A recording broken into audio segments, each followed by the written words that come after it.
र म एउटा भिडियोलाई सार्वजनिक गरिराखेको छु, देखाइराखेको छु।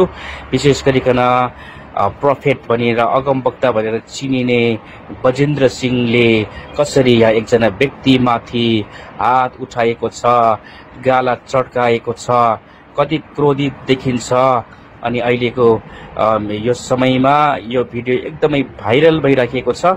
अनि हामी एकछिनमा देख्न सक्छौं यहाँ जो काखमा बच्चा नानी लिएर बसिराख्नु भएका एकजना स्त्री हुनुहुन्छ। तपाईले यहाँ सिधै अगाडि देख्न सक्नुहुन्छ उहाँमाथि प्रहार भएको छ, उहाँमाथि प्रहार भएको छ। फेरि पनि गला दबाउने कामहरू भइराखेको छ है। अनि गाला चट्काइराखेको अवस्था छ। त्यहाँनिर सानो बालक रुँदैछ तर पनि कुनै परवाह नगरिकन परमेश्वरका सेवक भनिने, अगमवक्ता भनिने, संसारमा सबैभन्दा नम्बर 1 भनिने एउटा अभिषिक्त जन भनेर मानिसले पछ्याइराखेको व्यक्तिले कस्तो किसिमको हरकत देखाइराखेको छ भन्ने कुरालाई हामी यहाँनिर मजाले देख्न सक्छौं।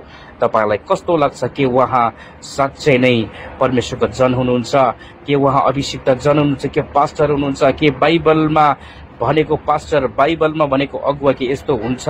आज यो कुरा तपाईलाई कस्तो लाग्छ? आफ्नो प्रतिक्रिया कमेन्ट बक्समा लेख्नुहोला र तपाईले यो भिडियोलाई सक्दो भन्दा सक्दो शेयर पनि गर्न सक्नुहुन्छ।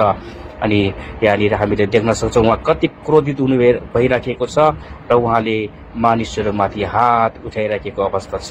तपाईलाई कस्तो लाग्छ यो भिडियो? तपाईले प्रतिक्रिया जनाउन सक्नुहुन्छ र तपाईले सक्दो भन्दा सक्दो शेयर गर्नुहोला। यस्ता नीच काम गर्ने व्यक्तिलाई तपाईँ अझै पनि पापा भन्दै, अभिषिक्त जन भन्दै, परमेश्वरका जन भन्दै तपाईले पछ्याउन चाहनुहुन्छ भने तपाईँ गलत जग्गामा हुनुहुन्छ भन्ने कुरा अब तपाईको आँखाले देखेर तपाईले थाहा गर्न सक्नुहुन्छ।